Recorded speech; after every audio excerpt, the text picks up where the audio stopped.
Hello student.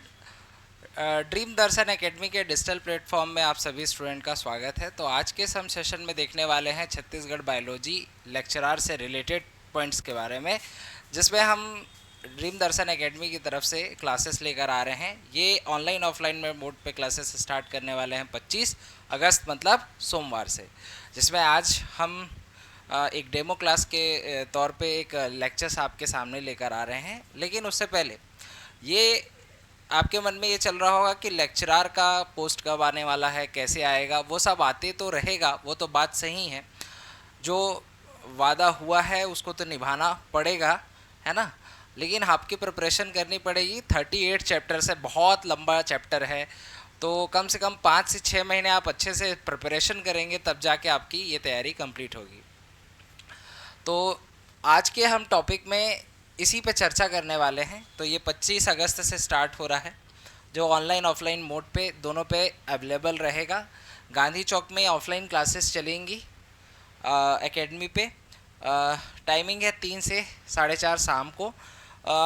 इसका जो online mode पे आप लेना चाहेंगे, दर्शन एजुकेशन ऐप करके आता है, उसमें आप इसको डाउनलोड करके ऑनलाइन मोड पे भी ये कोर्स ले सकते हैं। और अधिक जानकारी के लिए आप इस कॉन्टेक्ट नंबर पे कॉल करके हमसे जानकारी ले सकते हैं। तो चलिए आज का टॉपिक हम स्टार्ट करते हैं। ह्यूमन रिप्रोडक्शन कैसे पढ़ते हैं, क्या पढ़ते हैं, इसमें आपको दो बेनिफिट मिलेगा कोर्स करने पे। आप मास्टर्स हैं, कहीं ना कहीं पर बीएड किए हैं, तो ऑब्वियस ही बात है, कहीं ना कहीं यदि मान लीजिए आपका नहीं भी होता है, तो आप ये कोर्स करने के बाद आपके में इतना कॉन्फिडेंस तो आ ही जाएगा कि आप किसी भी इंस्टीट्यूशन में आप इजली पढ़ा सकते हैं।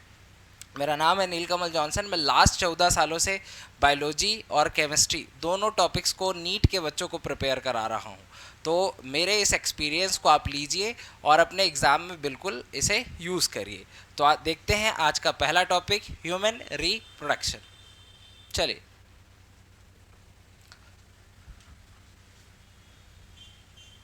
ह्यूमन रिप्रोडक्शन आपको बता दूं तो बहुत ही इम्पोर्टेंट टॉपिक है।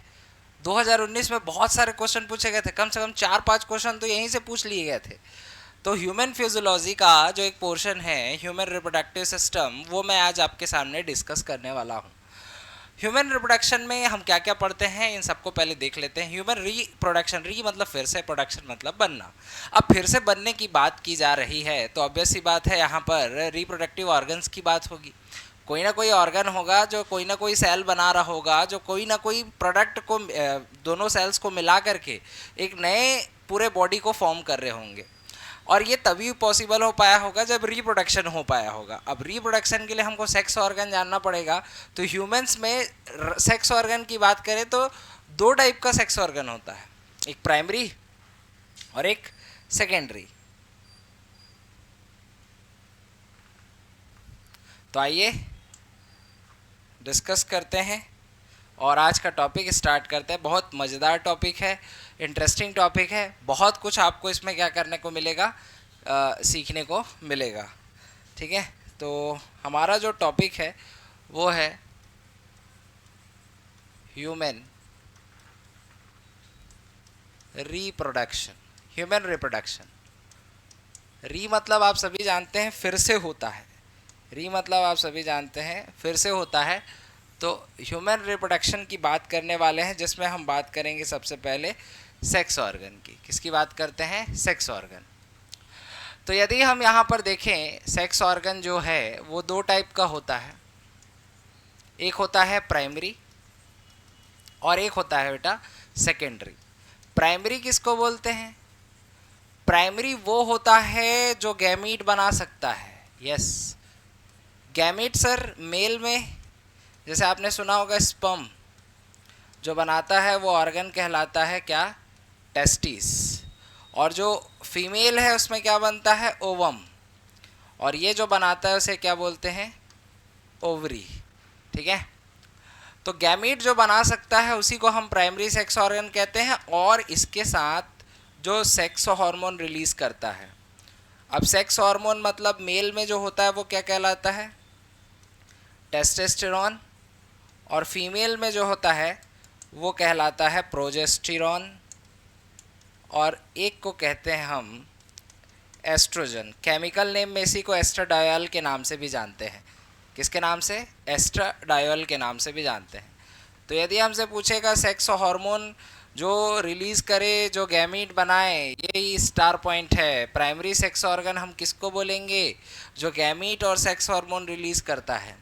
आपको पता है ना, टेस्टिस जो है प्राइमरी सेक्स ऑर्गन मेल में है और फीमेल में ओवरी है। वैसे ही हार्मोन की बात करें तो टेस्टोस्टेरोन मेल में क्या काम करता है? सेकेंडरी सेक्सुअल कैरेक्टर डिसाइड करने का काम करता है। वैसे ही फीमेल में प्रोजेस्टेरोन को हम प्रेगनेंसी हार्मोन कहते हैं। एस्ट्रोजन को ब्यूटी हार्मोन कहते हैं। फीमेल जो ब्यूटी होती है वो किसकी वजह से है? एस्ट्रोजन की वजह से है। और जो प्रोजेस्टेरोन होता है उसको प्रेगनेंसी हार्मोन इसलिए बोलते हैं क्योंकि 9 मंथ तक के बच्चे को गर्भ में जो पाल के रखता है वो कौन सा हार्मोन है बताओ? प्रोजेस्टेरोन हार्मोन है। एस्ट्रोजन बहुत सारा काम करता है, हम आगे पढ़ेंगे। जैसे फीमेल में मेंस्ट्रुअल साइकिल कंट्रोल करता है, ब्रेस्ट डेवलपमेंट करता है। ये सब किसकी वजह से होता है? एस्ट्रोजन की वजह से होता है। तो ये प्राइमरी सेक्स ऑर्गन है। अब सेकेंडरी सेक्स ऑर्गन किसको बोलते हैं? जो हेल्प करता है किसमें? गैमीट जो होते हैं ना, गैमीट, उन गैमीट के फ्यूजन में जो हेल्प करे उसी को हम क्या बोलते हैं? सेकेंडरी सेक्स ऑर्गन कहते हैं। अब जैसे सेकेंडरी सेक्स ऑर्गन में क्या होता है? मेल और क्या होता है? फीमेल होता है। अब फीमेल में क्या होता है? जैसे कि हम बात करें तो एक तो सेक्स ऑर्गन है वेजाइना, नंबर फर्स्ट। दूसरा क्या होता है? सर्विक्स। तीसरा जो होता है उसको बोलते हैं फैलोपियन ट्यूब। अच्छा, आपको बता दो, फैलोपियन ट्यूब को अपन ओविडक्ट के नाम से भी जानते हैं गाइस। किस नाम से जानते हैं? ओविडक्ट। इसका लेंथ याद रखना कितना होता है? 10 से 12 सेंटीमीटर। हम अलग से इसको डिस्क्राइब करेंगे, पूरा का पूरा स्टडी करेंगे। अभी हमारा जस्ट ये इंट्रोडक्शन क्लास है। हम क्या पढ़ने वाले हैं, कैसे पढ़ने वाले हैं, ये सब की बात करेंगे। और इसके अलावा यूट्रस, क्या होता है? यूट्रस। तो ये फीमेल में क्या होता है? सेकेंडरी सेक्स ऑर्गन कहलाता है। ठीक है। मेल में क्या है बताओ? जैसे कि penis, number first. Number second आता है इसमें एपिडिडाइमिस। नंबर थर्ड आता है वास डिफरेंस, वास डिफरेंस, वास इफरेंस, सेमिनल वेसाइकल,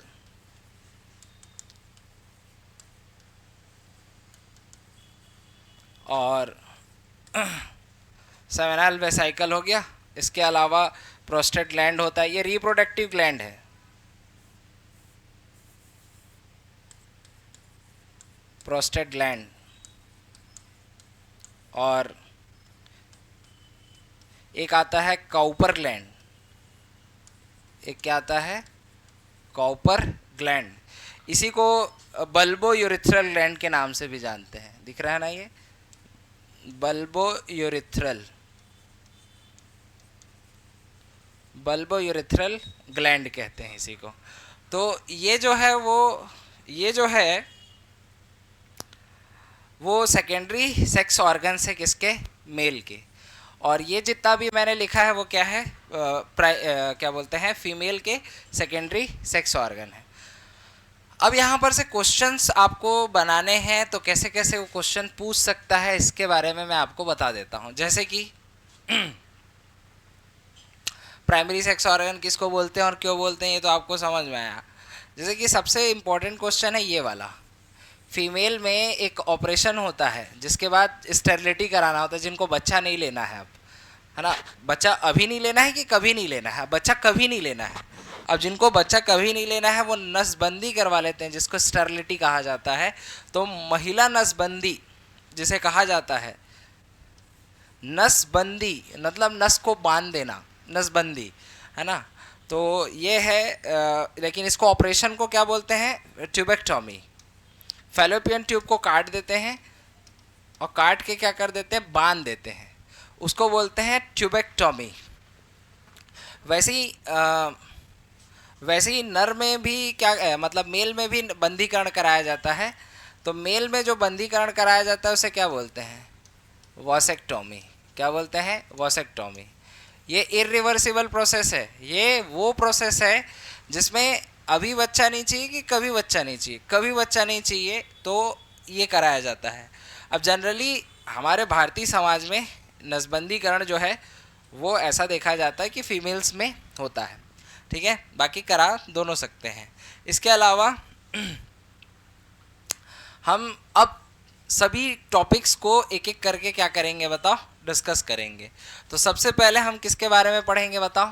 हमको इतना सारा ह्यूमन रिप्रोडक्शन में पढ़ना है, तो सबसे पहले किसके बारे में पढ़ेंगे बोलो? मेल के बारे में पढ़ेंगे, फिर फीमेल के पूरे स्ट्रक्चर्स को पढ़ेंगे, फिर हमारा टॉपिक रहेगा इसके बाद फर्टिलाइजेशन। क्या रहेगा? फर्टिलाइजेशन। फर्टिलाइजेशन के बाद फिर क्या होगा? दोनों मेल गैमेट फीमेल गैमेट मिल जाएंगे गाइस। अब दोनों जब गैमेट मिल जाएंगे तो ऑब्वियस ही बात है क्या बन जाएगा? जाइगोट बन जाएगा। अब जाइगोट अगला डेवलपमेंट करेगा कितने महीने का बताओ? 9 महीने का। 9 महीने इसमें कुछ कुछ क्या बनेंगे बताओ? ऑर्गन्स बनेंगे। कुछ कुछ नहीं मतलब ह्यूमन के सारे ऑर्गन्स बनेंगे भाई। तो सारे ऑर्गन्स बनेंगे, उसके लिए एक प्रोसेस स्टार्ट होता है, उसको क्या बोलते हैं? क्लीवेज। क्या बोलते हैं गाइस? क्लीवेज। हिंदी में विदलन बोलते हैं।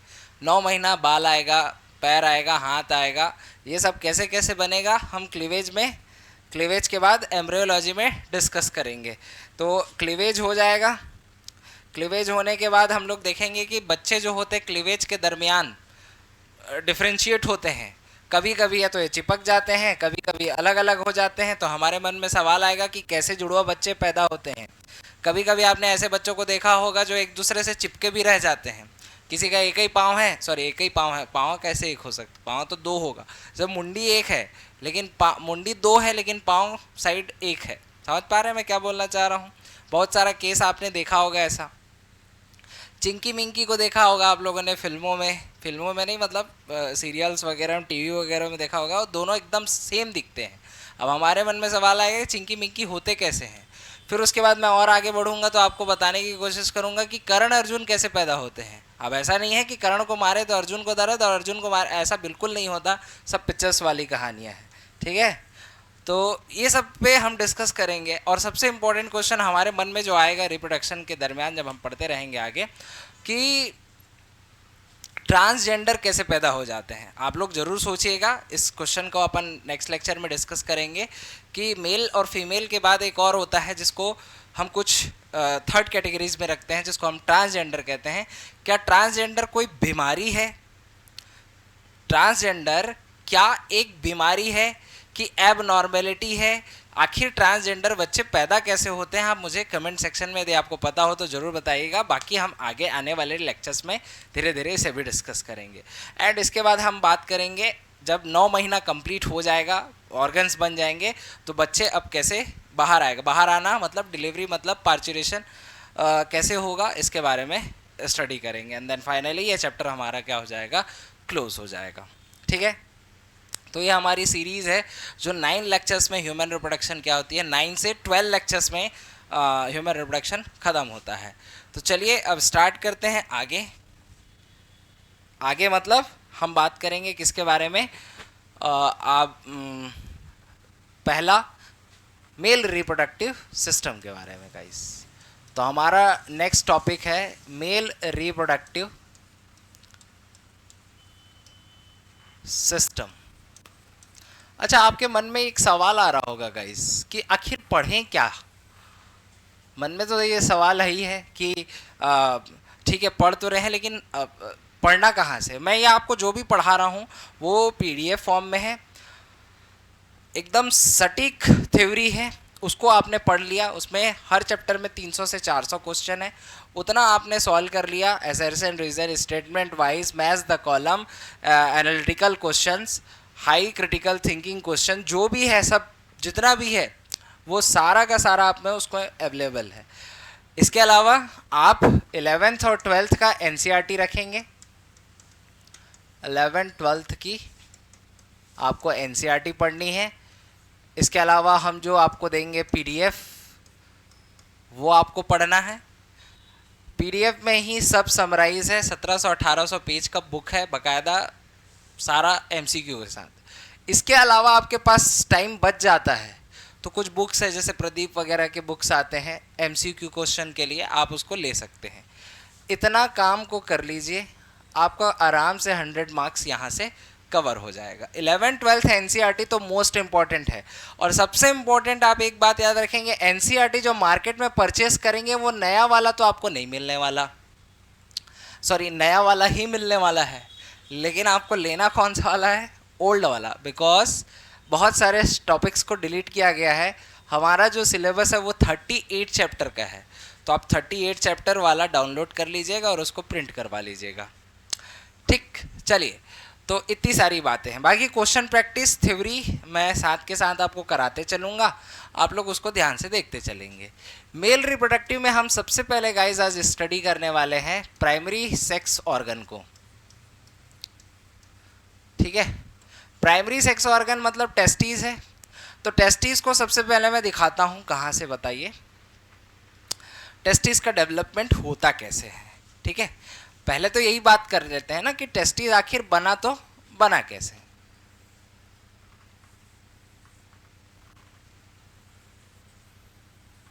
ये इस तरीके से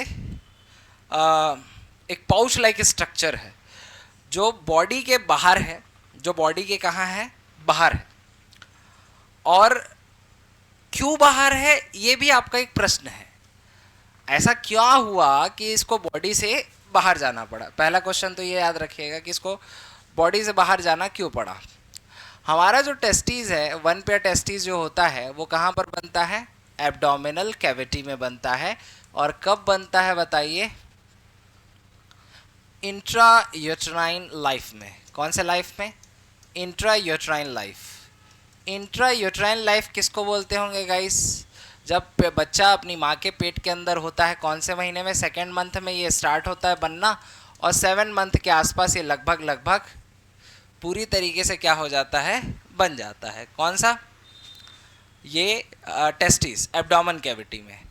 और ये जो आपको दिखाई दे रहा है एक पाउच लाइक स्ट्रक्चर, इसको बोलते हैं स्क्रोटम, जो आउटसाइड क्या होता है, बॉडी होता है,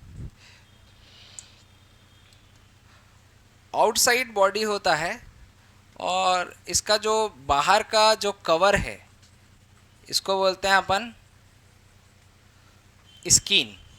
ये आपको जो दिखाई दे रहा है इसको बोलते हैं इंग्वाइनल कैनाल। क्या बोलते हैं, इंग्वाइनल कैनाल है ये।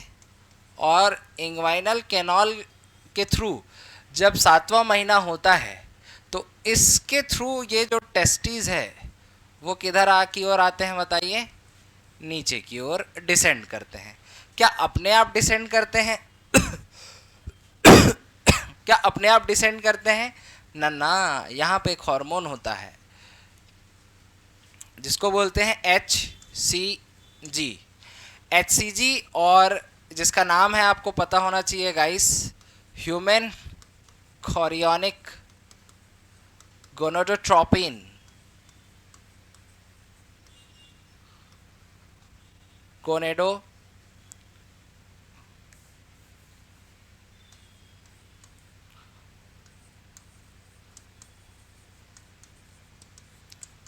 Gonadotropin hormone. आपको पता है ना कि जब एक फीमेल प्रेग्नेंट होती है और फर्स्ट टाइम उसमें प्लेसेंटा फॉर्म होता है पहले महीने में, तो HCG हार्मोन रिलीज होता है वहाँ से, और वो हार्मोन फिर यूरिन से होते हुए रिलीज होता है। आपको एक बात बताऊं कि हमारा किडनी जनरली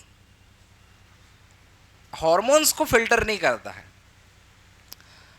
लेकिन एक ऐसा हार्मोन नाम बताइए जिसको हमारा किडनी फिल्टर कर देता है, तो वो याद रखना है HCG। क्लियर, हमारा जो किडनी है वो HCG हार्मोन फिल्टर करता है, लेकिन अदर कोई से भी हार्मोन को वो रिलीज नहीं करता। अब क्यों नहीं करता वो हम एक्सक्रीटरी सिस्टम में अलग से डिस्कस करते हैं, थ्रेशोल्ड एनर्जी की वजह से वगैरह। लेकिन अभी याद रखना है कि HCG के साथ साथ एक और हार्मोन होता है जिसका नाम है टेस्टोस्टेरोन। बहुत सारे अमाउंट में रिलीज होता है क्या, ना ना, ये बहुत सारे में नहीं, बल्कि कैसे होता है, स्मॉल अमाउंट में रिलीज होता है। जब स्मॉल अमाउंट में रिलीज होता है एचसीजी और टेस्टोस्टेरोन, जिसके इफेक्ट में 7 मंथ के आसपास लगभग दोनों टेस्टिस क्या कर जाते हैं, डिसेंड कर जाते हैं। तो सीधा क्वेश्चन आएगा, डिसेंड ऑफ टेस्टिस किस हार्मोन से हुआ? ये 2 हार्मोन याद रखिएगा, क्या क्या है, एक तो एचसीजी है और एक तो टेस्टोस्टेरोन है। क्या बहुत सारे अमाउंट में निकले हैं क्या? नहीं, स्मॉल अमाउंट में रिलीज हुए। एचसीजी का तो फुल फॉर्म पता है। अच्छा, sign of first pregnancy in female urine, तो आंसर क्या दे सकते हैं बताओ? एचसीजी हार्मोन कह सकते हैं।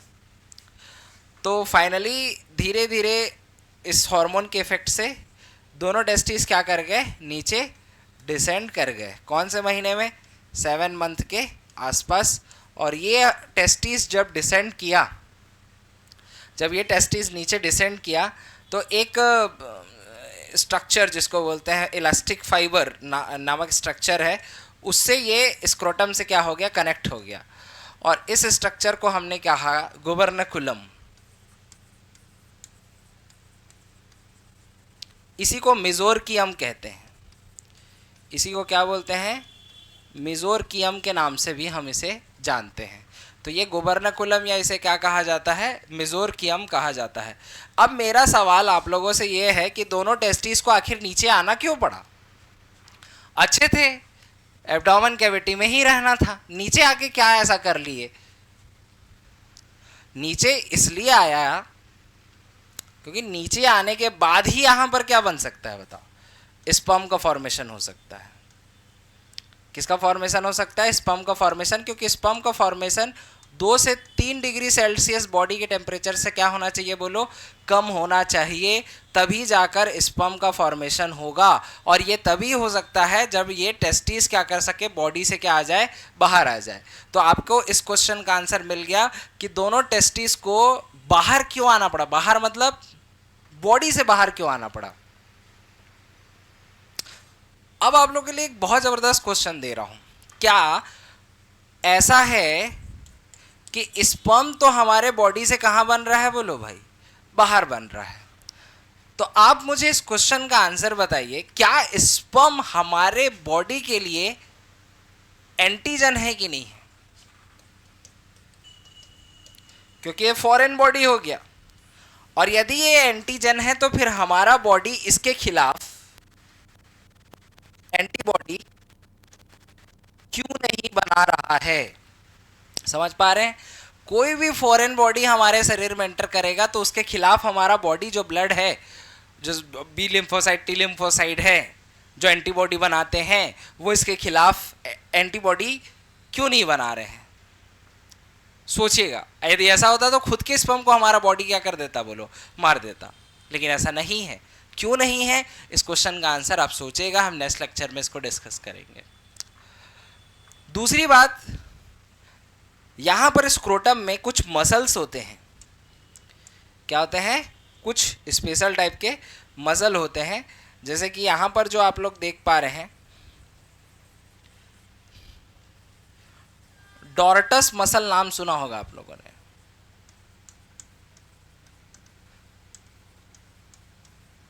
डॉर्टस मसल का क्या काम है आपको बताऊं? ये जो मसल होता है वो टेम्परेचर कंट्रोल करता है। टेम्परेचर कंट्रोल मीन्स सर, ठंडी के दिनों में याद रखिएगा, जो स्क्रोटम होता है वो क्या होता है? कॉन्ट्रैक्ट कर जाता है विंटर्स वेकेशन में, तो ये कॉन्ट्रैक्ट हो जाता है। और जो समर वेकेशन आता है, जो गर्मी का दिन होता है, इसको क्या कर देता है? रिलैक्स रखने का काम करता है, ताकि स्पर्म बन सके। तो यहाँ का कंट्रोल जो कर रहा है वो कौन कर रहा है पूछेगा तो क्या बोलेंगे? डॉर्टस मसल। यहीं पर एक स्पर्मेटिक फेसिया भी होता है। यहीं पर से बहुत सारे डक्ट निकलते हैं, और इस डक्ट को फिर एक साथ, यहीं पर से टेस्टिस से कुछ डक्ट निकलते हैं। जैसे डक्ट, ऑब्वियस ही बात है, डक्ट मतलब, मेरे कहने का मतलब है, ये इंग्वाइनल कैनाल है। यहाँ पर से टेस्टिस को आर्टरी आ रही होगी, बोलो यस या नो? अरे खून देने वाला आर्टरी आ रहा होगा, गोनेडल आर्टरी आ रहा होगा। तो यहाँ से खून, डीऑक्सीजनेटेड ब्लड को ले जाने वाले भी तो होंगे, तो जो ले जा रहा होगा वो वेन्स भी तो होगा। वेन्स के साथ साथ यहाँ पर क्या होंगे गाइज, एक और नाम बताइए सकते हैं, लिम्फेटिक सिस्टम होगा यहाँ पर।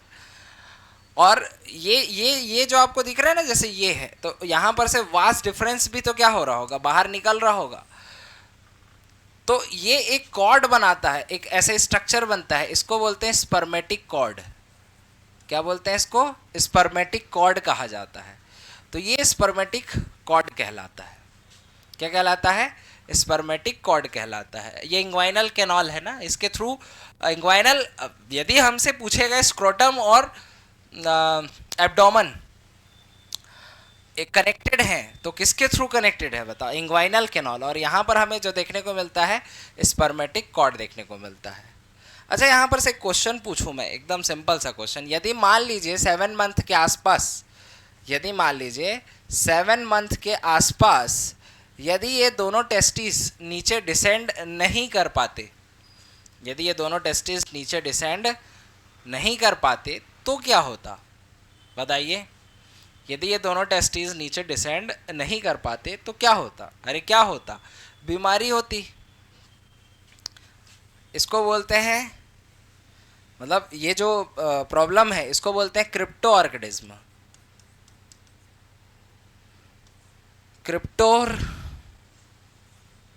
क्रिप्टो ऑर्किडिज्म।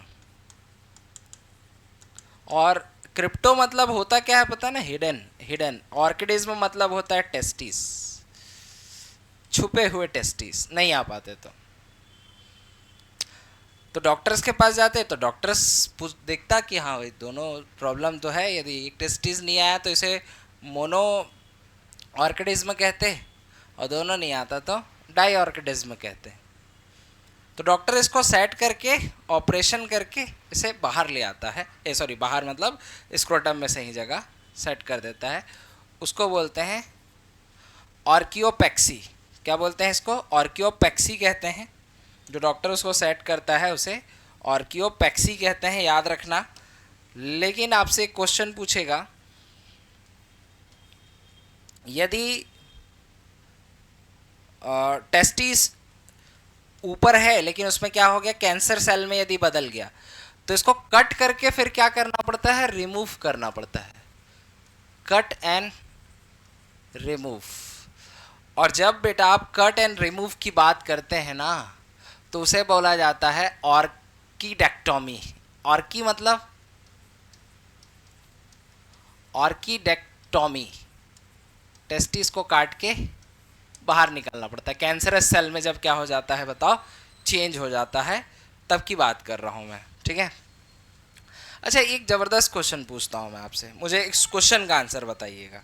थोड़ा सोचिएगा, इतना सारा तो आपने पढ़ा। ये टेस्टिस है मान लो, है ना? ये क्या है? टेस्टिस है। और यहाँ पर से ये स्पर्मेटिक कॉर्ड है, आपको पता है, जिसमें आर्टरी आ रहा है। आर्टरी से यहाँ पर क्या होते हैं, वेंस जो है वो बाहर जा रहा है, ऐसे वेंस बाहर जा रहा है। इसके अलावा बहुत सारे वास डिफरेंसेस बाहर जा रहे हैं। ये वास डिफरेंस बाहर जा रहा है। ये जो है एक साथ स्पर्मेटिक कॉर्ड कहला रहा है। लिम्फ आ रहा है, लिम्फ इसमें क्या आ रहा है? लिम्फ भी तो आ रहा होगा। ये लिम्फ भी तो आ रहा होगा। यदि मान लीजिए एक पुरुष है जो कितने साल का है? 25 साल का है, और इसका टेस्टिस नीचे नहीं आ पाया। एक 25 साल का आदमी है, उसका टेस्टिस नीचे नहीं आ पाया है, तो बताइए मुझे, मैं आपको 4 ऑप्शंस दे रहा हूं, क्या नहीं होगा? क्या नहीं होगा? आवाज का मोटा होना, दूसरा आक्रामक। आक्रामक समझते हैं आप लोग? अग्रेसिव, बात बात पे लड़ना चाहता है। लड़कों को आपने देखा होगा, थोड़ा सा कुछ कहे तो बाहर निकल दो। ये किसकी वजह से है? वही टेस्टोस्टेरोन हार्मोन है। और तीसरा जो होता है स्पर्म या फिर गैमेट फॉर्मेशन, क्या नहीं होगा बोल रहा हूं ना। और चौथा दाढ़ी मूंछ का आना। चलिए इस क्वेश्चन का आंसर बताइए, आप क्या आंसर देना पसंद करेंगे? पसंद क्या, आंसर देना ही है आपको। चार ऑप्शन में आप क्या आंसर लगाएंगे यहां पर, जल्दी बताइए। यदि ये टेस्टिस नीचे नहीं आ पाया तो सोचिए, टेस्टिस नीचे स्क्रोटम में नहीं आ पाया है, 25 साल का युवा है, तो बताइए क्या नहीं होगा। क्वेश्चन ध्यान से अच्छे से, क्या नहीं होगा बुड़ू? आवाज मोटा होगा, आक्रामक भी होगा, दाढ़ी मूछ भी आएंगे, लेकिन नहीं होगा तो वो है स्पर्म का फॉर्मेशन। Got it? स्पर्म के फॉर्मेशन के लिए तो उसको नीचे आना पड़ेगा। वो भले वहां से वो टेस्टोस्टेरोन हार्मोन रिलीज कर रहा होगा टेस्टिस, जिसकी वजह से आवाज भी मोटा हो सकता है, आक्रामक भी हो सकता है, दाढ़ी मूछ भी आ सकता है। तो क्या नहीं होगा पूछेगा तो क्या बोलेंगे? स्पर्म का फॉर्मेशन नहीं होगा। That's it. ये बात आपको समझ में आई कि नहीं आई, पहले बताइए। क्लियर है? चलिए अब आगे बात करते हैं। कभी कभी एक प्रॉब्लम आता है जिसको बोलते हैं हम लोग इंग्वाइनल हर्निया। क्या होता है? Inguinal hernia. अब ये इंग्वाइनल हर्निया क्या है, इसको अपन समझ लेते हैं एक छोटे से कंसेप्ट से। जैसे यहाँ पर आप लोगों ने देखा है डाइजेस्टिव सिस्टम होता है, कभी कभी स्मॉल इंटेस्टाइन इधर क्या कर जाता है बताओ? इंटर कर जाता है इसके अंदर, ठीक है, इधर स्क्रोटम इंग्वाइनल कैनॉल साइड में। तो ये वाला जो रीजन है, लोअर रीजन है, वो क्या हो जाता है? फूल जाता है, जिससे ये बहुत ज़्यादा पेन करता है। इसको बोलते हैं इंग्वाइनल हर्निया। क्या बोलते हैं? Inguinal hernia. तो डॉक्टर इसको ऑपरेट करके बाहर निकालता है, और यहाँ पर एक प्रोलीन प्लेट होती है, इसको ऑपरेट करके यहाँ पे एक प्रोलीन प्लेट लगा देता है, और इस ऑपरेशन को बोलते हैं हर्नियोप्लास्टी। क्या बोलते हैं? हर्नियोप्लास्टी। बहुत पेनफुल होता है ये, ठीक है, बहुत ज़्यादा पेनफुल होता है ये। इस रास्ते इंग्वाइनल कैनाल के रास्ते ये हो जाता है, इसे कहा जाता है इंग्वाइनल हर्निया। तो इसको बोलते हैं हर्नियोप्लास्टी। इसके अलावा कभी कभी बैल वगैरह में देखा होगा, बैल वगैरह को शांत करना होता है तो एक होता है कैस्ट्रेशन, मतलब बंध्यकरण बोलते हैं। कैस्ट्रेशन मतलब उनमें दोनों टेस्टिस को क्या कर दिया जाता है? क्रस्ट कर दिया जाता है, फोड़ दिया जाता है, जिससे कि टेस्टोस्टेरोन खत्म, ना रहेगा बांस, ना बजेगी बांसुरी। तो उसकी आक्रामकता क्या हो जाती है बताओ? खत्म हो जाती है। बाकी फिर उसको हम अपने कंट्रोल में खेती किसानी में यूज़ कर सकते हैं, ठीक है। तो टेस्टिस का नीचे ना आना क्या कहलाता है बताओ? क्रिप्टोऑर्किडिज्म। क्या कहलाता है? क्रिप्टोऑर्किडिज्म। ध्यान रखिएगा, ठीक है। अब बात करते हैं, ये तो आउटर स्ट्रक्चर है, बाहर से देखने पे हमको ये ऐसा दिखाई देता है, लेकिन जब हम इसको अंदर से स्टडी करते हैं, अंदर से बोले तो इंटरनल स्ट्रक्चर पढ़ते हैं।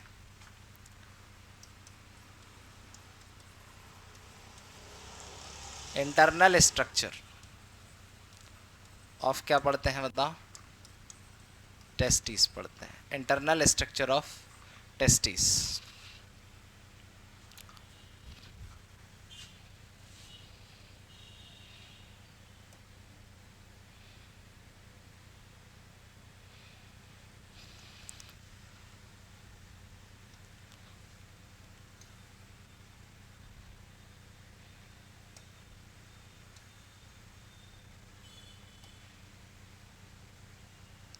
इंटरनल स्ट्रक्चर ऑफ टेस्टिस को यदि हम देखें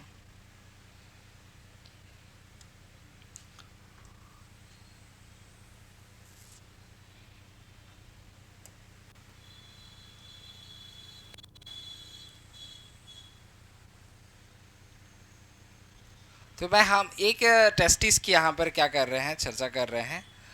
ये हाफ होता है लेकिन आधा होता है। आधा मतलब समझ रहे हो मैं क्या बोलना चाह रहा हूँ। दो पार्ट्स में तो अंदर से ये डिवाइड होता है कुछ ऐसे, ठीक है। और इसके लेयर्स होते हैं। टेस्टिस को हम बाहर से कैसे देखेंगे, अंदर की ओर देखेंगे।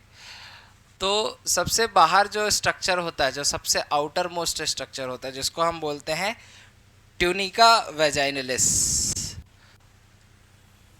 जो पूरी तरीके से टेस्टिस को तो कवर नहीं करता है।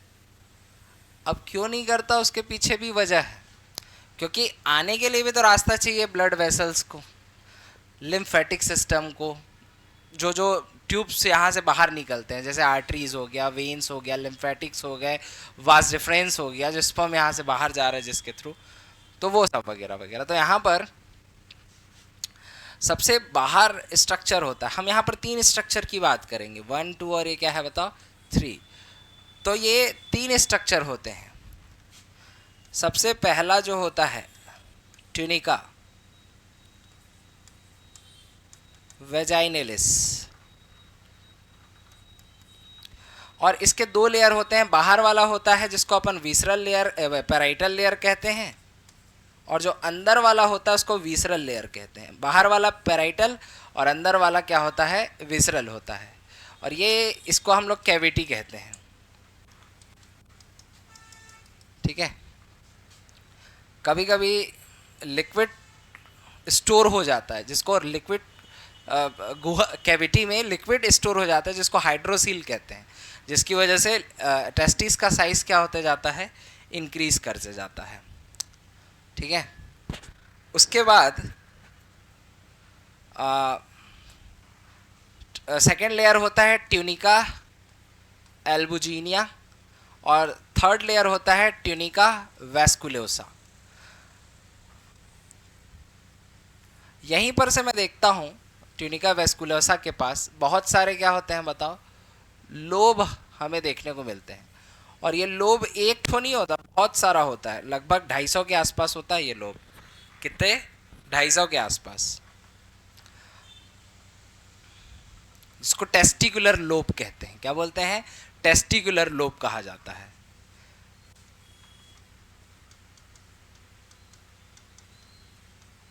लगभग कितना होता है बताओ, 250 के आसपास होता है। और इसमें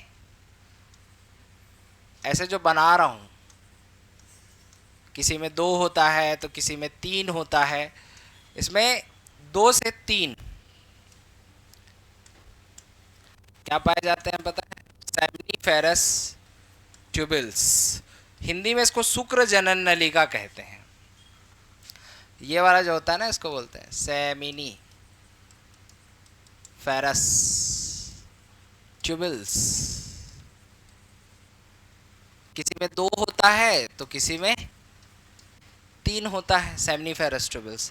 तो बताओ मेरे को, टोटल यदि ये पूछेगा एक टेस्टिस में कितने सेमिनिफेरस ट्यूबिल्स होंगे, हम लिख सकते हैं ना 250 तो टेस्टिकुलर लोब है, 3 ये है तो 750। किसी किसी बुक में 750 to 1000 के आसपास इसका रेंज लिखा हुआ है, ध्यान रखिएगा। इच टेस्टिस ना, टोटल नहीं बोला, इच इच मतलब एक टेस्टिस में कितने सेमिनिफेरस ट्यूबिल्स हैं, तो 750 to 1000 आसपास। जस्ट लाइक आपको बताऊं ना, स्पर्म का फॉर्मेशन एक्चुअल में होता कहां पर है पूछेगा तो क्या बोलेंगे, सेमिनिफेरस ट्यूबिल्स। स्पर्म कहां फॉर्म हो रहा है, सेमिनिफेरस ट्यूबिल्स में फॉर्म हो रहा है। यहां पर से इस लोब से कुछ ट्यूब्स ऐसे करके इधर आगे ट्रांसफर होते हैं गाइस, ऐसे ऐसे। और ये जो आगे ट्रांसफर हो रहा है इसको बोलते हैं अपन स्ट्रेट ट्यूब। और ये जो स्ट्रेट ट्यूब मैंने जो बनाया है इसे बोलते हैं ट्यूबलाई रेक्टी, ट्यूबलाई रेक्टी। ये स्ट्रेट ट्यूब होता है, इसके थ्रू हम जब आगे चलते हैं, इधर इधर इधर इधर आगे बढ़ रहे हैं, तो ये जो हमको दिखाई देता है रेटेटेस्टिस बोलते हैं इसे। सही सुना आप, मैं आपको समझाने के लिए एक रफ डायग्राम ड्रॉ कर रहा हूं, इसे कहा जाता है रेटेटाइस्टीस। और ये रेटेटाइस्टीस के थ्रू स्पर्म बनेगा और स्पर्म ट्यूबलाई रेक्टी के थ्रू यहां से ट्रेवल करेगा। अच्छा, स्पर्म का बनना क्या कहलाता है? स्पर्म का बनना क्या कहलाता है, क्वेश्चन आएगा। स्पर्मेटोजेनेसिस कहां पर बनता है पूछेगा ना, तो आपकी आंखें देख रही हैं कहां, सेमनीफेरस ट्यूबल्स।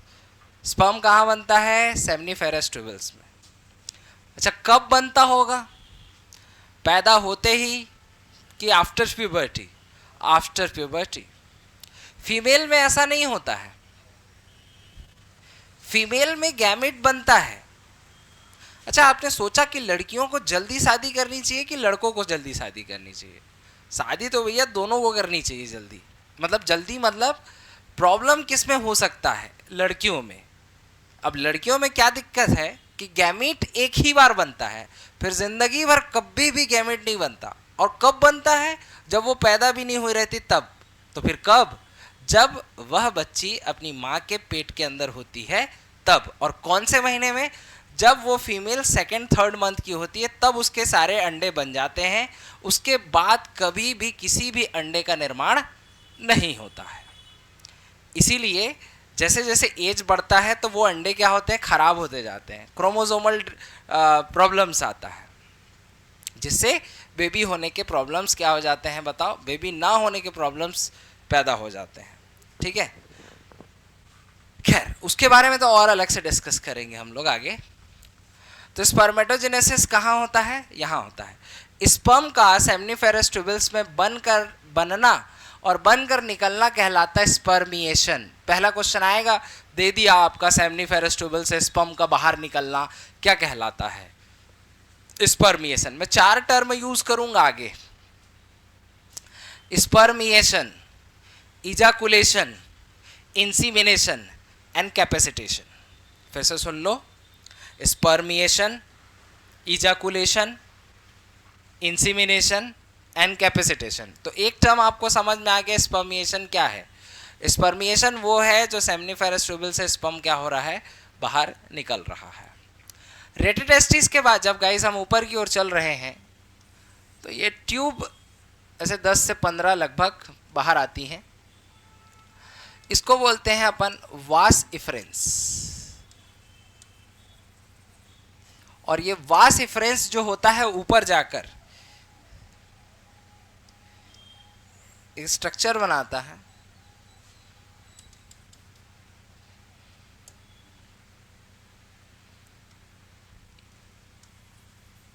ये इस टाइप से। इसको बोलते हैं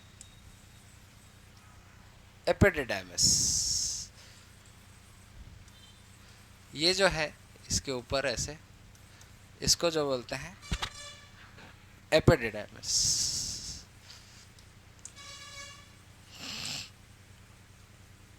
एपिडिडाइमिस के गाइस 3 पार्ट होते हैं टोटल। ठीक है, कितने पार्ट होते हैं? 3 पार्ट्स। और इन 3 पार्ट्स को हम कहते हैं कैपट, उसका हेड वाला, कार्पस बीडिल वाला एंड काउडा टैल वाला। कैपेट, कार्पस, काउडा।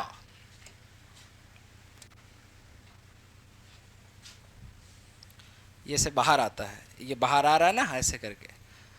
और जब ये बाहर आता है और बाहर आकर फिर कहाँ को जा रहा होता है? ये इधर से ऐसे बाहर, वास डिफरेंस। यही वास डिफरेंस है गाइस। वास डिफरेंस मतलब समझते हैं ना? वसे क्या बोलते हैं हिंदी में, क्या बोलते हैं इसको? हिंदी में नहीं पता, लेकिन इंग्लिश में वास डिफरेंस बोलते हैं। इसी को कट करके क्या कर देते हैं? टाइट कर देते हैं, बांध देते हैं। जब इसी को कट करके बांध दोगे ना तो इसी को क्या बोलते हैं? वॉसेक्टॉमी। यस, यही कहलाता है वॉसेक्टॉमी। अच्छा, एक क्वेश्चन पूछूं, वॉसेक्टॉमी करने के बाद क्या बच्चा पैदा हो सकता है? तो आपका जवाब यस या नो, आपका जवाब यस या नो। वॉसेक्टॉमी के बाद क्या बच्चा हो सकता है? हाँ हो सकता है। अब मैं ये थोड़ी बोल रहा हूँ कितना दिन, क्योंकि आप सभी जानते हैं स्पर्म का जो लाइफ टाइम होता है वो 72 घंटे का होता है, 2 से 3 दिन ये जिंदा रहता है। अब मान लीजिए कोई अभी वॉसेक्टॉमी करवाया है, आपने हो सकता है बोला ना, तो हाँ हो सकता है आफ्टर 3 दिन, 3 दिन तक तो हो सकता है, लेकिन उसके बाद स्पर्म बनना बंद हो जाएगा क्या वॉसेक्टॉमी के बाद? क्वेश्चन, क्या वॉसेक्टॉमी के बाद स्पर्म का बनना बंद हो जाएगा? स्पर्म का बनना बंद नहीं होगा, स्पर्मेटोजेनेसिस बंद नहीं होगा, स्पर्मेटोजेनेसिस चलता रहेगा, लेकिन स्पर्म जो है वो यहां से आगे ट्रेवल ही नहीं कर पाएगा। समझ पा रहे हैं मैं क्या बोलना चाह रहा हूं? यहां से आगे ट्रेवल ही नहीं कर पाएगा। जब यहां से आगे ट्रेवल ही नहीं कर पाएगा तो फिर मेल मिलाप ही नहीं हो पाएगा, तो फिर क्या मतलब? तो यहां पर यह है वास्ट डिफरेंस के बाद जो स्ट्रक्चर आता है एब्डोमेन साइड आ जाता है, जिसमें हम एक्सेसरी रिप्रोडक्टिव ग्लैंड्स पढ़ेंगे जो स्पर्म को सीमेन में बदलने का काम करते हैं। किसमें बदलने का काम करते हैं? सीमेन में। तो वो अब एब्डोमेन साइड की बात होगी। ये तो रही बात टेस्टिस की, यहाँ पर आपको कोई डाउट नहीं आना चाहिए। हेड वाले को क्या बोलते हैं? कैपट। मिडिल वाला काउडा, और टेल वाला कार्पस। कैपट, काउडा, कार्पस, ये 3 पार्ट होते हैं भाई। किसके? एपिडिडाइमिस के। स्पर्म का जो मैचुरेशन है वो कहाँ होता है? स्पर्म मैच्योर कहाँ पर होता है? कोई पूछ दिया तो स्पर्म बनता तो सेमिनिफेरस ट्यूबल्स में है, लेकिन स्पर्म का मैचुरेशन जो है वो कहाँ पर होता है? तो एपिडिडाइमिस में होता है। कहाँ पर होता है? एपिडिडाइमिस में।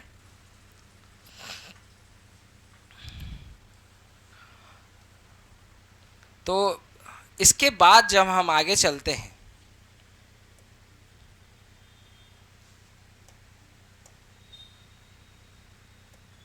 इसके बाद जब हम आगे चलते हैं तो अब ऊपर ऊपर के रीजन में जाएंगे। तो ये तो हो गया टेस्टिस,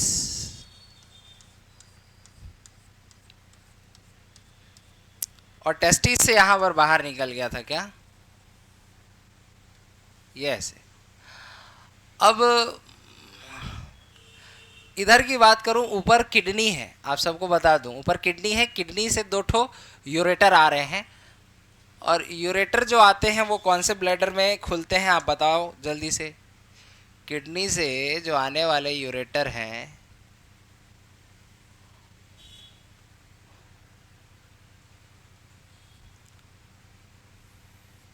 कहाँ खुलता है? यूरिनरी ब्लैडर में। ऐसे यूरेटर आते हैं ना ऊपर से, किडनी से। किडनी से यहाँ से 2 यूरेटर आ रहे हैं और दोनों यूरिनरी ब्लैडर में खुल रहे हैं। अच्छा, पता है ना यूरिन भरने की मैक्सिमम कैपेसिटी कितनी होती है? 250 ml। खैर ये एक्सक्रीटरी में हम अलग से पढ़ेंगे। वाज डिफरेंस यहाँ पर इसको क्रॉस करता हुआ, समझ पा रहे हैं? किसको क्रॉस करता हुआ? इसको, यूरेटर को क्रॉस करता हुआ।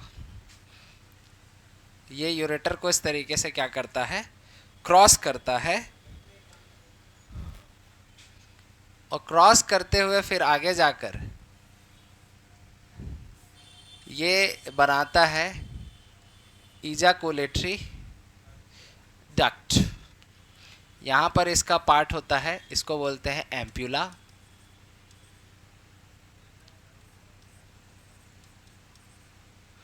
और ये फिर आगे जाकर इजाकुलेटरी डक्ट एम्पुला में खुलकर ये जो बनाता है इसको बोलते हैं सेमिनल वेसाइकल।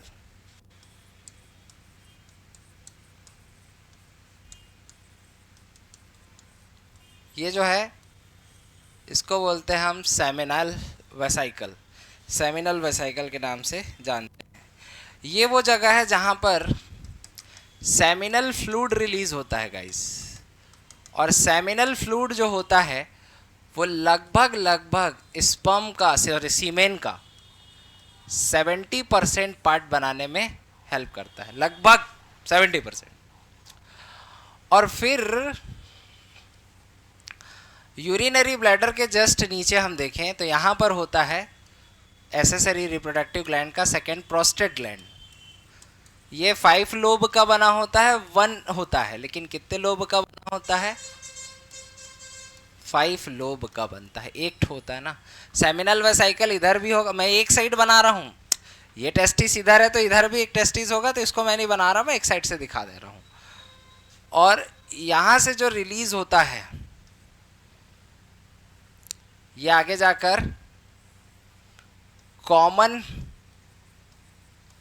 ये इजैकुलेटरी डक्ट है ना, एम्पुलस है सेमिनल वेसाइकल में, सेमिनल वेसाइकल के बाद कॉमन इजैकुलेटरी डक्ट बनाते हैं गाइस। और कॉमन इजैकुलेटरी डक्ट बनाते हुए फिर ये आगे ओपन हो जाते हैं, कहाँ? यूरेथ्रा में। और यूरेथ्रा में यहीं पर एक और ग्लैंड होता है, यस। इस ग्लैंड को क्या बोलते हैं बताओ? Cowper gland. क्या बोलते हैं? Cowper gland. और इस काउपर ग्लैंड को हम और एक नाम से जानते हैं, बोलो? Bulbo urethral gland, bulb urethra, इसलिए बल्बो यूरिथ्रल ग्लैंड। ये लगभग ना के बराबर पार्टिसिपेट करता है, 30% सीमेन बनाने में प्रोस्टेट ग्लैंड और 0.1% बनाने में काउपर ग्लैंड यहाँ पर क्या करता है? हेल्प करता है। तो ये है बल्बो यूरेथ्रल ग्लैंड, या इसी को क्या बोलते हैं? काउपर ग्लैंड कहते हैं। ठीक है गाइस। और ये फिर आगे जाकर ओपन हो जाता है कहाँ पर? पेनिस में। कहाँ? पेनिस में।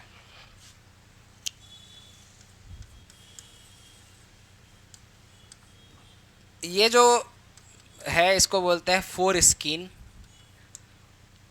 ओपनिंग जो होती है इसको बोलते हैं यूरेथ्रल मिएटस। क्या बोलते हैं? Urethral meatus. और यहां से जो स्पर्म आता है फोर्सफुली बाहर आता है, उसी को बोलते हैं इजाकुलेशन। तो what is the ejaculation? Sperm जब फोर्सफुली पेनिस से क्या होता है? आउट होता है। पेनिस से जब ये आउट होता है, स्पर्म फोर्सफुली जब पेनिस से क्या होता है? आउट होता है, तो उसी को हम क्या बोलते हैं?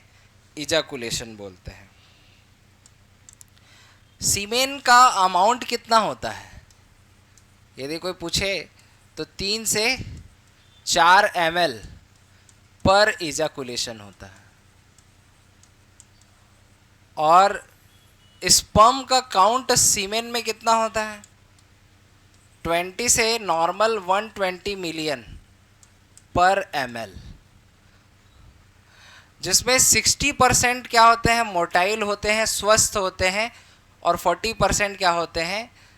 मतलब इनका वीकनेस होता है, उतना अच्छा नहीं होते हैं, मतलब ये ऐसा समझ में आया? उतने अच्छे नहीं होते हैं। तो स्पर्म का लाइफ टाइम कितना दिन का होता है? आपको पहले ही बता दिया हूं। लाइफ टाइम पूछेगा तो 2 से 3 दिन, 3 डेज मान लो।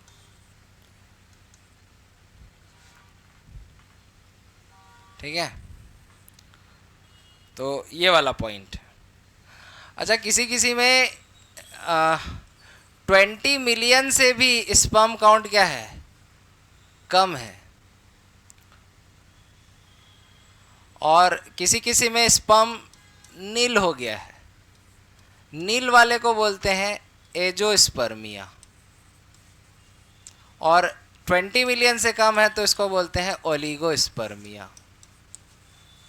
तो याद रखिएगा, एजोस्पर्मिया क्या होता है और ओलिगोस्पर्मिया क्या होता है। तो ये एक स्ट्रक्चर है कंप्लीट किसका? मेल रिप्रोडक्टिव सिस्टम का। ठीक है, ये एक स्ट्रक्चर है किसका? मेल रिप्रोडक्टिव स्ट्रक्चर का। क्या ये बात आपको समझ में आई कि नहीं आई?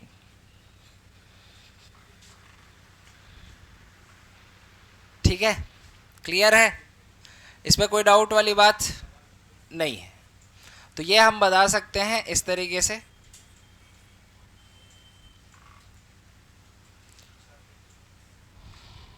अच्छा, एक क्वेश्चन और पूछा जाता है, सीमेन बनाने में सबसे ज़्यादा परसेंट किसका था? तो क्या था बताओ? 70% ये था। 30% कौन सा है? प्रोस्टेट का है, और 0.1% किसका है? काउपर ग्लैंड का है। ये तीनों मिक्स करके क्या बनाते हैं? सीमेन बनाते हैं। कितना ml बनता है सीमेन, ये याद रखना, 3 से 4 ml। इजाकुलेशन किसको बोलते हैं? समझ में आया? स्पर्म का फोर्सफुली क्या आना, बोलो, बाहर आना, क्या कहलाता है? इजाकुलेशन कहलाता है। चलो कुछ क्वेश्चंस कर लेते हैं।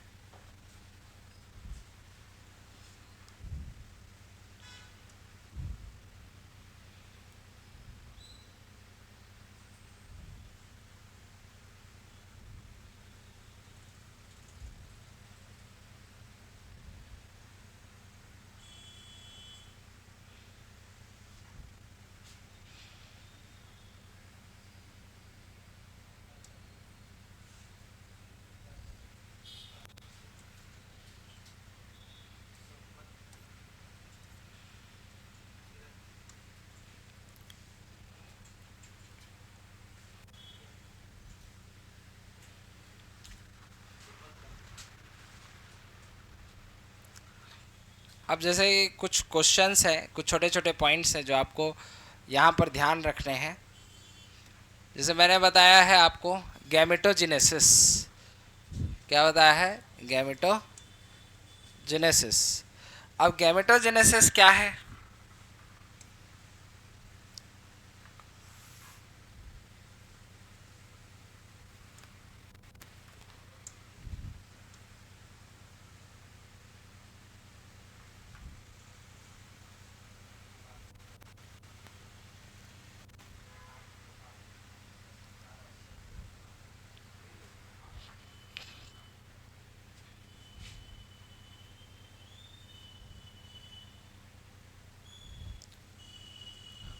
नंबर फर्स्ट, इतना मोटा काहे लिखा रहा है यार ये?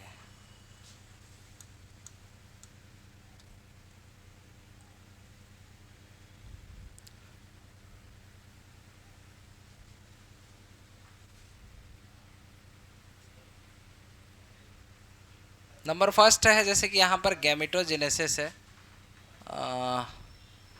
बहुत ज़्यादा मोटा लिख रहा है यार ये तो।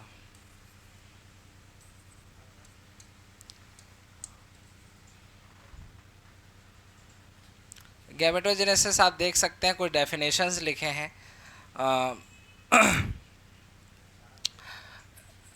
इसके बारे में तो खैर बाद में डिस्कस करेंगे, कुछ क्वेश्चंस ले लेता हूँ मैं। ये सब मैंने आपको पढ़ा दिया है, आप एनसीईआरटी बुक में भी यहाँ पे पढ़ सकते हैं। जैसे मैंने यहाँ पे बताया ऑर्कियोपेक्सी क्या होता है, जो टेस्टिस को अपन डॉक्टर्स के थ्रू जो नीचे लाया जाता है, सेट किया जाता है, उसको बोलते हैं ऑर्कियोपेक्सी। अब मैं जैसे कि यहाँ पे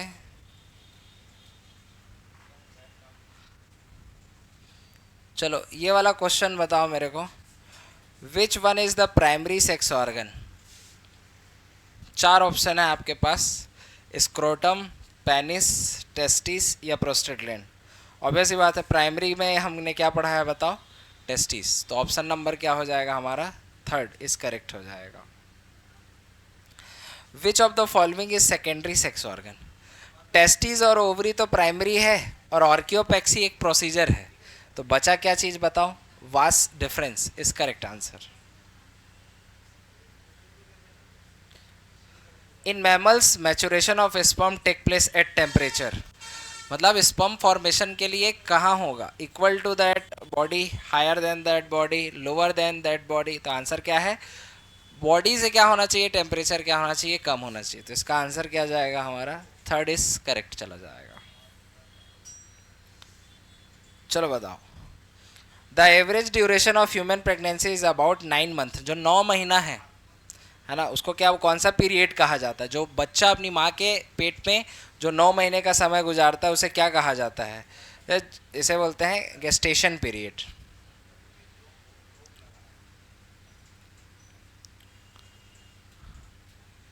उसके बाद तो इंटरनल स्ट्रक्चर पढ़ा, है ना, ये tunica vaginalis, tunica albuginea, tunica वेस्कुलोसा।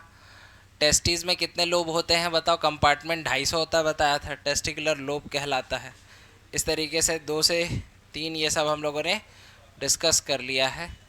Head वाले को क्या बोलते हैं? कैपट। मिडिल वाले कार्पस, और बेस जो टेल वाला होता है उसे क्या बोलते हैं? काउडा। तो ये सब मैंने आप लोग को स्ट्रक्चर्स सारे के सारे पढ़ा दिए हैं।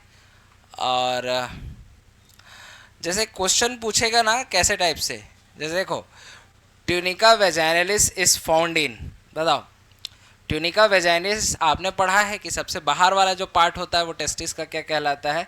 ट्यूनिका वेजाइनलिस होता है। तो टेस्टिस ऑफ क्या होगा? मेल, इसका करेक्ट आंसर हो जाएगा। Partition of testis develop form tunica albuginea, tunica vasculosa. जो उसको पार्टीशन करता है, 2 हाफ पार्ट में क्या करता है? डिवाइड करता है। ध्यान रखना है इसका, ट्यूनिका एल्बुजिनिया करता है। The functional unit of testis of main. अब देखो टेस्टिस का जो फंक्शनल यूनिट है वो क्या हो सकता है? जहाँ पे स्पर्म बन रहा हो, seminiferous tubules. Middle layer the cover testis in male. Middle layer कौन सा होता है? ये क्वेश्चन पूछेगा, बताइए। Parietal tunica vaginalis, visceral tunica vasculosa या एल्बुजिनिया? तो आंसर एल्बुजिनिया। ठीक है, तो इस तरीके से आपसे क्वेश्चन पूछा जाता है। एसेसरी ग्लैंड में हम लोगों ने डिस्कस कर लिया है, सेमिनल वेसाइकल, प्रोस्टेट ग्लैंड, ये सब के बारे में हमने देख लिया है। अच्छा, यहाँ पर से ये वाला डाटा आपको ध्यान रखने का है कि सीमेन क्या होता है? सीमेन स्पर्म और एसेसरी रिप्रोडक्टिव फ्लूइड को मिक्स करेंगे तभी बनेगा, उसको सीमेन कहा जाता है। 3 से 4 ml होता है, याद रखना है। पीएच कितना होता है याद रखना है ना, सीमेन का पीएच कितना होता है? 7.3। मैंने बताया ना, ओलिगोस्पर्मिया किसको बोलते हैं? 20 मिलियन से क्या हो जाता है? कम हो जाता है। और जब बिल्कुल ख़त्म हो जाता है तो उसे क्या कहा जाता है? एजोस्पर्मिया।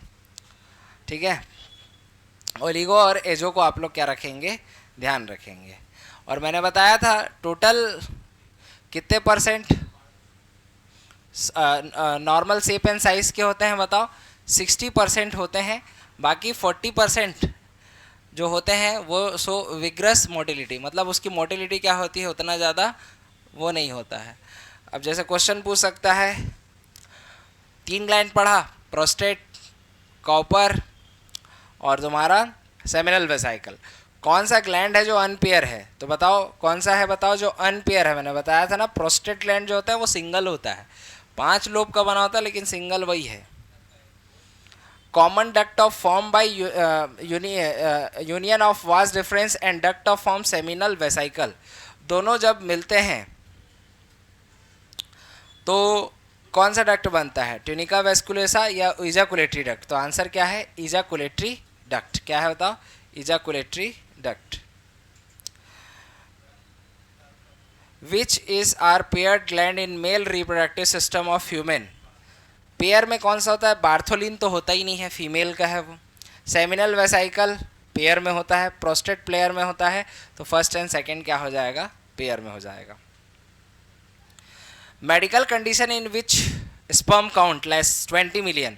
यदि कोई पेशेंट है और उसका स्पर्म काउंट 20 मिलियन से क्या है बताओ? कम है, तो उसे क्या कहेंगे? तो उसे हम क्या कहते हैं बताओ? ओलिगोस्पर्मिया कहते हैं।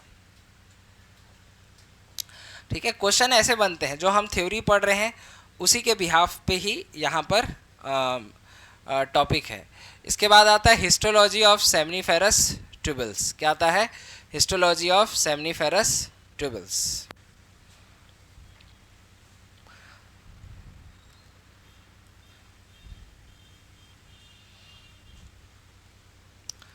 नेक्स्ट हेडिंग है हमारा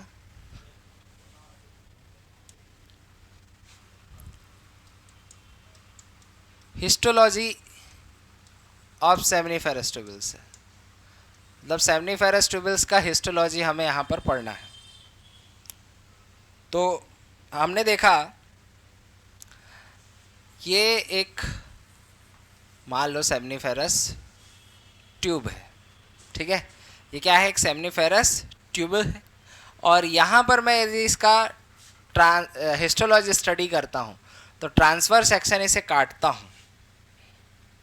कैसा काटता हूँ बताओ? Transfer section.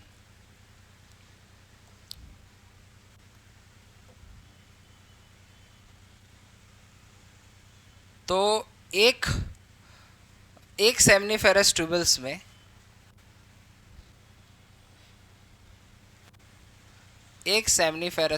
में ऐसे मुझे लगभग लगभग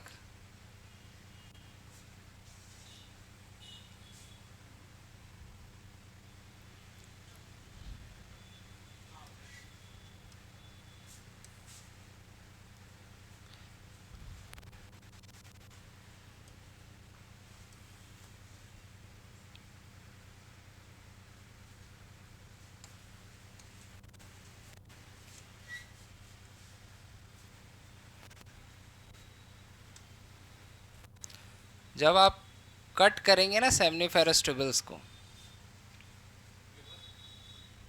ऐसे, तो जैसे ही मैंने इसे काटा और कट करने के बाद मैंने इसकी स्टडी की, तो यहाँ पर मेरे को ये 2 से 3 ये देखने को मिला है। तो यहाँ पर हम देखें तो सेल जो होता है सेमनीफेरस ट्यूबल्स में, उसको बोलते हैं प्राइमरी जर्मिनल एपिथेलियम।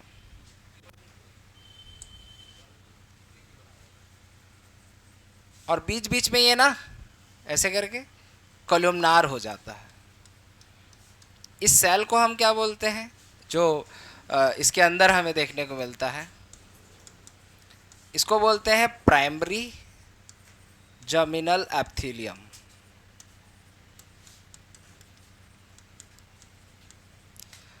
और ये डिप्लॉइड होता है, प्लॉइडी इसकी पूछेगा ना, डिप्लॉइड होता है यहाँ से। और ये जगह जगह पर ये इस तरीके से ऐसे, इसको बोलते हैं हम लोग सर्टोली सेल। मैंने लेक्चर स्टार्ट होने से पहले ही आप लोगों से एक क्वेश्चन पूछा था, याद हो तो। हमारे शरीर के बाहर स्पर्म बनता है, फिर भी हमारा ब्लड उस स्पर्म को नहीं मारता। बताओ क्यों?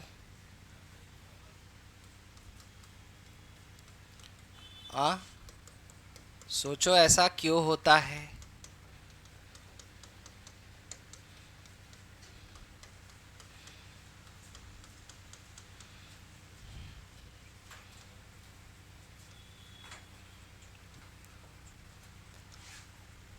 मैंने 3 क्यों बनाया आपको तो ये पता होगा ना, क्योंकि एक में कितना होता है? 2 होता है ना। तो याद करो, ये प्राइमरी जर्मिनल एपिथेलियम है।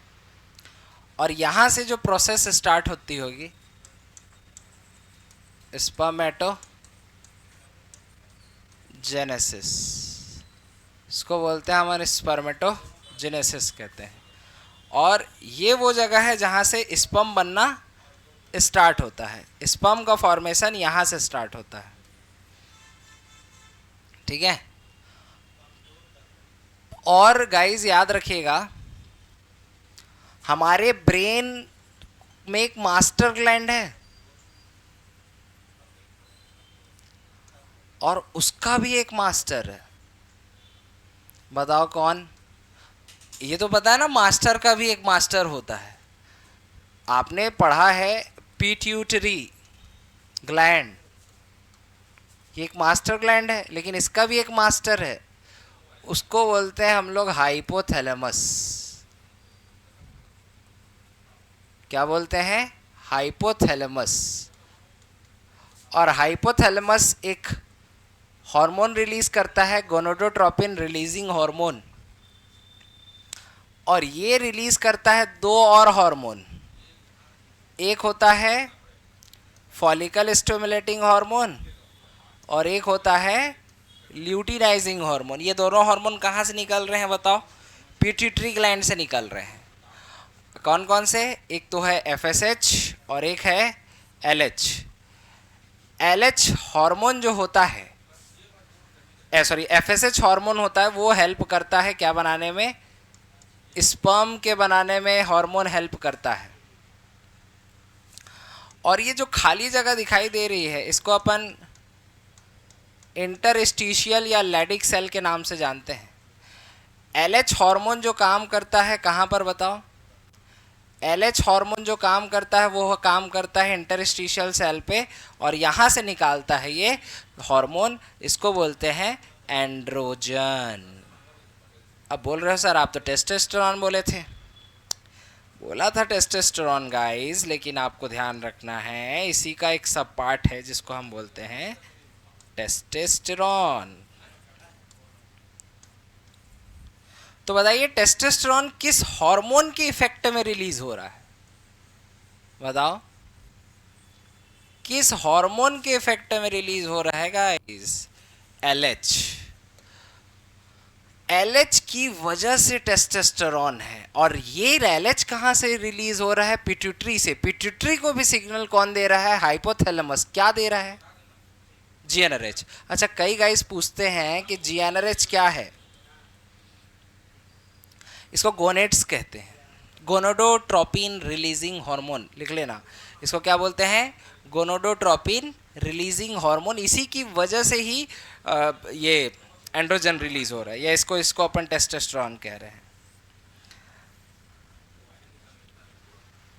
ये आफ्टर प्यूबर्टी रिलीज होता है। लेकिन आफ्टर प्यूबर्टी कब आता होगा मेल्स में? 12 से 14 साल में। एक सीधा साधा युवक, बहुत ही सीधा साधा, अचानक से 12 से 14 साल के बाद कैसे बदल गया? सबके पीछे एक ही आंसर है, टेस्टोस्टेरोन। सेकेंडरी सेक्सुअल कैरेक्टर, आवाज भारी होने लगी, दाढ़ी मूछाने लगा, एग्रेसिवनेस दिखने लगा। एक सीधा साधा युवक अब बात बात पे लड़ाई झगड़े की बात करने लग गया है। कल तक तो ये बहुत लड़का सीधा था बोलते हैं, लेकिन आज क्या हुआ इसे? अरे आज इसमें प्यूबर्टी आई है रे बेटा। क्या आई है? प्यूबर्टी। और ये किसकी वजह से हुआ है? टेस्टोस्टेरोन की वजह से हुआ है। कई कई युवाओं को देखा होगा, बात बात पे लड़ते हैं, बाहर मिल तू मेरे को करके। ये सब इफेक्ट किसका है? टेस्टोस्टेरोन का है। क्रिमिनल प्रवृत्ति के लोग जो होते हैं, क्राइम करने का मन करता है जिनका बात बात पे, उस पे भी ये लेवल क्या होता है? इस हार्मोन का लेवल ज़्यादा होता है। यदि इसे क्रस्ट कर दें तो एग्रेसिवनेस भी क्या हो जाएगा? ख़त्म हो जाएगा, जैसे कि बैलों में किया जाता है खेती किसानी के लिए। अब मैं बात जो कर रहा हूँ, टेस्टोस्टेरोन निकला कहाँ से? तो कहाँ से निकला आपने बता दिया, लेडिक सेल से। कहाँ से निकला है ये? लेडिक सेल से। अच्छा एक बात बताओ, यहाँ पर ये जो आप लोग को कोलुमनार सेल दिखाई दे रही है, इसको बोलते हैं हम लोग सर्टोली सेल। एफएसएच के इफेक्ट में यहाँ पर ये प्राइमरी जर्मिनल एपिथेलियम स्पर्मेटोजेनेसिस करके, मैं इस प्रोसेस को अलग से पढ़ाऊंगा, लेकिन यहाँ ध्यान रखना, यहाँ पर स्पर्मेटोजेनेसिस करके स्पर्म का फॉर्मेशन करते हैं। और ये सारे के सारे स्पर्म जाकर कहाँ? सर्टोली सेल में ऐसे करके घुस जाते हैं। ऐसे करके, ऐसे करके, ऐसे करके। क्यों घुसते हैं? अरे भैया खाना पीना भी तो जरूरी है। तो सर्टोली सेल एक नर्स सेल है। इसी को सस्टेंटाकुलर सेल भी कहते हैं। नर्स सेल क्यों बोलते हैं पता है? देखो नर्स लोग का क्या काम है, मतलब काम तो बहुत सारा है, लेकिन क्या करती है? देखभाल करती है। और ऐसे ही काम इसका भी है। तो ये इसको क्या करता है बेटा? न्यूट्रिशन प्रोवाइड करता है। क्वेश्चन आएगा स्पर्म को न्यूट्रिशन कहाँ से मिलता है, तो आंसर क्या दे देंगे? Sertoli cell. क्लियर? और हाँ, लेकिन आप मुझे ये जरूर बताइएगा कल के डेट में कि स्पर्म को बचा कौन रहा है, इसको सस्टेंटाकुलर सेल क्यों कहते हैं, ये आपके लिए क्वेश्चन है। नर्स तो मैंने बता दिया, इसको सस्टेंटाकुलर सेल क्यों कहा जाता है ये आप मुझे बताएंगे। चलो, तो क्वेश्चन तो यहाँ तो बहुत सारे बन गए हैं कि स्पर्म को न्यूट्रिशन कौन दे रहा है, सर्टोली सेल दे रहा है। एक बात बताओ मेरे को यहाँ पर कि जो ये स्पर्म है वो कहाँ से बनता है, प्राइमरी जर्मिनल एपिथेलियम से, और बन करके फिर क्या बनाता है, सर्टोली सेल में जाकर घुस जाता है और उसके हेड से लेते रहता है। अच्छा, एक बात बताया ना मैं, ये जो खाली जगह है, इस खाली जगह को क्या बोलते हैं बताओ जल्दी से, इंटरस्टिशियल सेल, इसी को लेडिक सेल के नाम से भी जानते हैं। तो क्वेश्चन पूछेगा टेस्टोस्टेरोन कहाँ से निकलता है, तो आप लोग क्या बोलोगे, टेस्टिस से। अरे तो टेस्टिस में भी तो एक जगह होगा ना, उस जगह का नाम क्या है, इंटरस्टिशियल सेल, या फिर उसी को क्या बोलते हैं, लेडिक सेल कहते हैं। वहाँ से LH जो कहाँ से निकला है, हाइपोथैलेमस से GnRH के इफेक्ट में एंटीरियर, अच्छा पीछे की आगे, पिट्यूटरी भी कैसा याद रखना है, पोस्टीरियर की एंटीरियर, एंटीरियर पिट्यूटरी ग्लैंड है, वहाँ से ये रिलीज हुआ है LH, और ये LH वहाँ से रिलीज होने के बाद फिर इंटरस्टिशियल या फिर लैडिक सेल पे गया है, वहाँ पे फीडबैक दिया है, फिर वहाँ से फिर एंड्रोजन निकल रहा है। क्लियर है? एक बार यदि क्लियर है तो यस करेंगे। तो बात हमको यहाँ तक समझ में आ चुकी है। तो ये स्ट्रक्चर क्या है, ये जो स्ट्रक्चर है वो रिप्रोडक्टिव स्ट्रक्चर है, किसका बताओ, मेल का। ये क्या है, मेल का रिप्रोडक्टिव स्ट्रक्चर है, जिसमें हमने स्टडी किया क्या क्या बताओ, प्राइमरी सेक्स ऑर्गन को, जिसमें मैंने टेस्टिस कहाँ पर पोजीशन है, कैसे नीचे आता है, कहाँ पर बनता है, क्या उसके अंदर है, कौन सा हार्मोन है, किस हार्मोन के इफेक्ट में स्पर्म बन रहा है, किस हार्मोन के इफेक्ट में टेस्टोस्टेरोन निकल रहा है, टेस्टोस्टेरोन मेल में क्या कर रहा है, ये सारी बातों को हमने इस लेक्चर में क्या किया है, स्टडी किया है। नेक्स्ट लेक्चर में मैं मेल रिप्रोडक्टिव का रिप्रोडक्टिव रेगुलेशन, हार्मोन रेगुलेशन सिखा दूंगा कि हमारे पूरे रिप्रोडक्शन को कौन कंट्रोल कर रहा है, हार्मोन सिस्टम कंट्रोल कर रहा है बेटा। हार्मोन सिस्टम समझते हो ना, रेगुलेशन करता है, कोऑर्डिनेट करता है। ये नेक्स्ट लेक्चर में हम डिस्कस करेंगे गाइस। और दूसरा हम बात करेंगे फीमेल रिप्रोडक्टिव स्ट्रक्चर्स के बारे में। जितना आसान है मेल, अच्छा एक और बचा है पेनिस। अब जाते जाते मैं आपके लिए छोड़ा जा रहा हूं क्वेश्चन। हमने प्राइमरी सेक्स ऑर्गन पढ़ा और एक सेकेंडरी सेक्स ऑर्गन पढ़ा। इसमें ब्रेस्ट का डेवलपमेंट नहीं है, ब्रेस्ट का जिक्र नहीं किया गया है। तो आप मुझे बताएंगे क्या ब्रेस्ट प्राइमरी सेक्स ऑर्गन नहीं है, सेकेंडरी सेक्स ऑर्गन नहीं है, तो फिर कौन सा ऑर्गन कहलाता है? ठीक है, कि वो सेक्स ऑर्गन है भी कि नहीं है, इसके बारे में मुझे आप नेक्स्ट क्लास में बताएंगे, या कमेंट सेक्शन में आप कर दीजिएगा। और तीसरा हम बात करेंगे, तीसरा अब आप लोग के लिए बात है, जो भी स्टूडेंट ऑनलाइन और ऑफलाइन मोड पे क्लासेस करना चाहते हैं, तो आज का ये डेमो तो आपने देख लिया है, हमारा स्टैंडर्ड किस तरीके का है, हम किस लेवल की पढ़ाई कर रहे हैं। आपको बिल्कुल एक हाई लेवल पे हर टाइप के क्वेश्चन प्रैक्टिस करते हुए आपको प्रिपरेशन कराया जाएगा। कंप्लीट 38 चैप्टर्स आपको डील कराए जाएंगे विद इन 6 मंथ। ये टोटल ड्यूरेशन जो है कोर्स जो हमारा रहेगा 6 मंथ के आसपास ये 38 चैप्टर ख़त्म होता है।